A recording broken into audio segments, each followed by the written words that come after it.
আসসালামু আলাইকুম ভিউয়ার্স, দেশ ও দেশের বাইরে যেখান থেকে দেখছেন সকলকে জানাই আন্তরিক শুভেচ্ছা অভিনন্দন। তো ভিউয়ার্স, আমি আপনাদেরকে আজকে একটি টয়লেটের কিভাবে সিম্পলিভাবে ওয়াটার ওয়ারিং করা হয় সেটাই দেখাবো। তো ভিউয়ার্স, প্রথমে আপনারা দেখতে পাচ্ছেন যে আমি এই টয়লেটে একটা শাওয়ার মিক্সার লাগাইছি।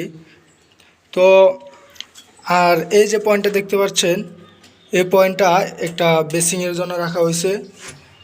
আর এই যে একটা পয়েন্ট, এটা হচ্ছে মানে আর কি একটা ট্যাপের লাইন, কলের লাইন।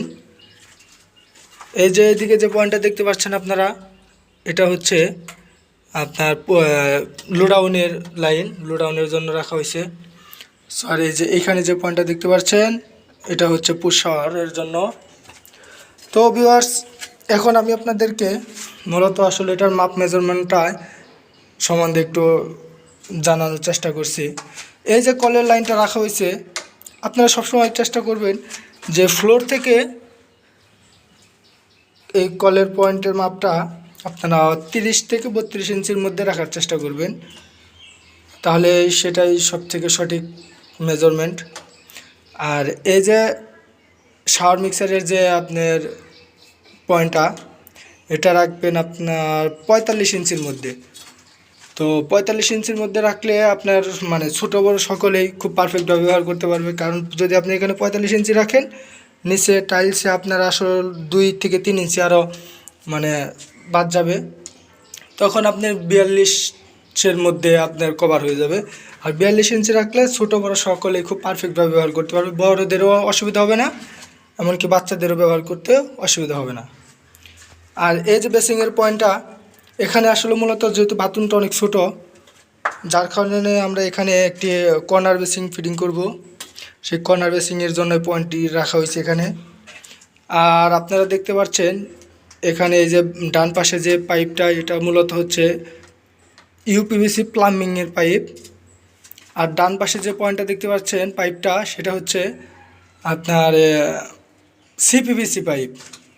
তো আমরা এখানে সিপিভিসি এবং প্লাম্বিং দুটো পাইপই ব্যবহার করেছি, কারণ সিপিভিসি আসলে একটু খুব ব্যয়বহুল খরচ, যার কারণে আমরা ওয়াটার মানে গরম পানির জন্য আর কি সিপিভিসি পাইপটাই ব্যবহার করছি। আর ঠান্ডা পানির লাইনে আমরা এই প্লাম্বিংয়ের পাইপটা ব্যবহার করছি।